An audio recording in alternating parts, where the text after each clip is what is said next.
Hello guys, welcome back to my channel super TET exam study में आपका welcome है। आज मैं लेकर आई हूँ जो लोग भी सीटेट का एग्जाम देने जा रहे हैं उनके लिए पेपर फर्स्ट और पेपर सेकंड जो हिंदी लैंग्वेज पूछी जाती है वो 30 मार्क्स की पूछी जाती है। तो हिंदी लैंग्वेज जो होती है हमारी 30 मार्क्स की पूछी जाती है। हिंदी लैंग्वेज जो होती है 30 मार्क्स की होती है, जिसमें से हमारा 15 मार्क्स का क्या होता है, हमारा जो होती है वो हमारा कंटेंट होता है और 15 मार्क्स का हमारा क्या होता है, जो हमारी पेडागॉजी होती है। तो हमारा कंटेंट में देखिए क्या क्या आता है। 15 मार्क्स का जो कंटेंट आता है उसमें उसमें जो होता है भाषा बोधगम्यता, इसमें आप पठित अनुच्छेदों को पढ़ना। जो हमारे जो होते हैं पैराग्राफ दे दिया जाता है उसको क्या करते हैं, हम पढ़ते हैं। गद्य का दिया जाएगा या फिर पद का या फिर नाटक या फिर एक कविता जिसमें बोधगम्यता होती है, अंडरस्टैंडिंग पे होता है, ठीक है। जिसमें निष्कर्ष, व्याकरण और मौखिक योग्यता से संबंधित प्रश्न पूछे जाते हैं कि उनका निष्कर्ष क्या है। उनमें व्याकरण से संबंधित प्रश्न पूछे जाते हैं और मौखिक योग्यता से संबंधित भी प्रश्न पूछे जाते हैं। अब आ जाता है हमारी जो पेडागॉजी होती है वो 15 मार्क्स की, उसमें भाषा विकास का अध्यापन।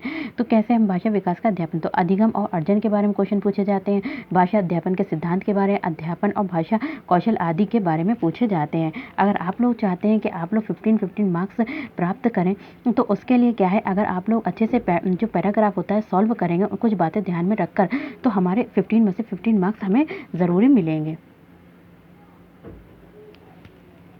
जो हमारा क्या है आपठित गद्यांश, तो क्या आपठित गद्यांश और पद्यांश को 15 मार्क्स का होता है, ठीक है। गद्यांश और पद्यांश से संबंधित कुछ महत्वपूर्ण बातें होती हैं, इनको ध्यान में रखना चाहिए। सबसे पहले क्या करना है, इसके अवलोकन में एकाग्रता की आवश्यकता होती है। इसके अवलोकन में किसकी आवश्यकता होती है, एकाग्रता की आवश्यकता होती है। प्रत्येक शब्द और वाक्य पर विशेष ध्यान देना चाहिए। जब भी हम कोई भी पैराग्राफ पढ़ रहे हैं तो हमें उसके शब्द और वाक्य पर विशेष ध्यान देना चाहिए। भाषा पर अच्छी पकड़ होना चाहिए और हमारी भाषा पर कैसी पकड़ होनी चाहिए, अच्छी पकड़ होनी चाहिए। उदाहरणों पर विशेष ध्यान देना चाहिए, जो भी उसमें उदाहरण दिए हुए हैं, ठीक है, एग्जाम्पल दे, उन पर भी विशेष ध्यान देना चाहिए। नेक्स्ट हमारे इसको पढ़ते समय ये भी ध्यान में रखना चाहिए कि इसका मूल्य कथन क्या है। जो हम पढ़ रहे हैं उसका मूल्य कथन क्या है, ठीक है। प्रश्नों को सावधानी से पढ़ें, जो भी प्रश्न दे रखे हैं तो उनको हम सावधानी से पढ़ें तथा नकारात्मक प्रश्नों पर विशेष ध्यान रखें और जो नेगेटिव है उन पर भी ध्यान रखना चाहिए। प्रश्नों को पढ़ते समय शीघ्रता